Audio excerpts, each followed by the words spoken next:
Hey guys, this is Isabella from Superior Science today. We're going to be doing a fun little activity on space today. So just some general information before we get started.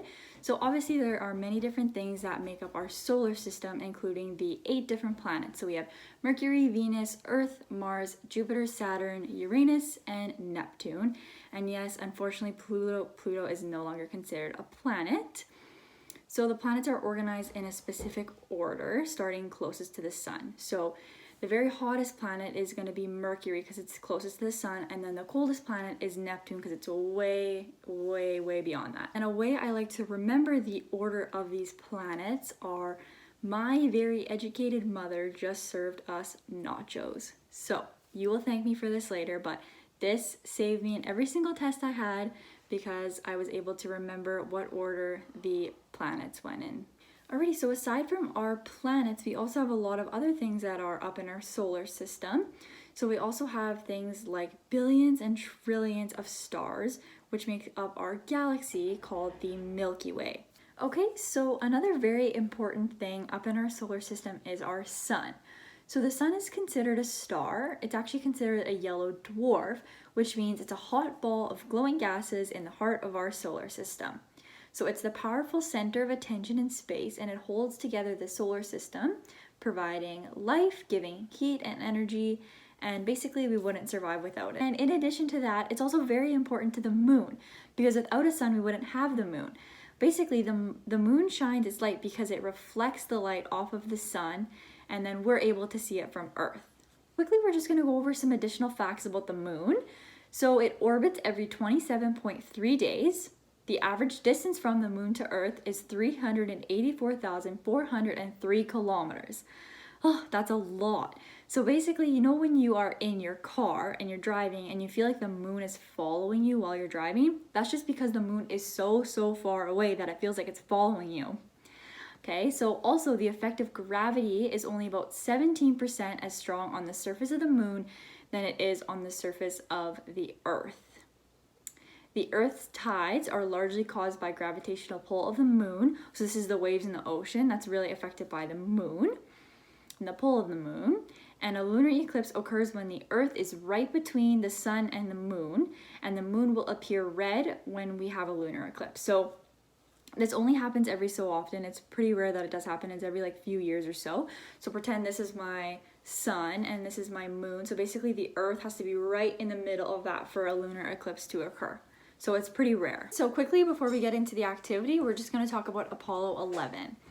Okay, so on July 16th, 1969, the first rocket was flown up into space that landed on the moon. Okay, and this was called Apollo 11. So here I drew a quick little picture of what it looks like. Okay, I'm no artist, but just to show you. And on board there were 3 astronauts. So I drew them here. My cool stick people. So we have Edwin Aldridge, Neil Armstrong, and Michael Collins. So they all had different responsibilities while on board the rocket. So Neil Armstrong was actually the very first astronaut to set foot on the moon, and followed by him was Edwin Aldridge. Michael Collins stayed back to perform experiments on board the rocket.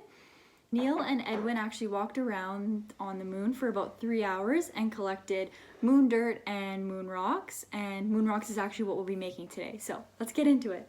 Alrighty guys, so here I'm going to show you how to make your moon rocks. So I'm starting off with 2 cups of baking soda. And then I have 2 tablespoons of water. And then I also have just a little bit of gold glitter and some blue food coloring just to design it the way that I'd like it. So here I'm starting off with my baking soda. I'm just gonna add my little bit of food coloring. Okay. And then a little bit of glitter. There we go. And then I'm gonna add my water. Okay. And you're just gonna wanna mix that with your hands. That's the best way to do this. Okay. So you may need more food coloring. Just try not to add too much water because then we won't get a reaction out of when we add our vinegar. Okay, so you're just gonna keep mixing this until it forms a nice ball shape. Okay, so it'll form like a nice shape for you. Alrighty, so when you're done mixing them up, you're just going to want to form them into balls. So I just formed them into 3 pretty decent sized balls, and I'm just going to put them on my plate. And now I'm just going to let them dry for a few hours just because they're still pretty wet. Alrighty, so now it's time to do the reaction part of this experiment. So here I have my moon rock. It's just been sitting for about 3 hours now. The color's kind of faded. You'll definitely be able to see it once the reaction starts. So I'm just gonna put it in my plastic container. And then I just have some pure white vinegar here. At this time, you may want to ask your parents or guardian for some assistance. Add it to my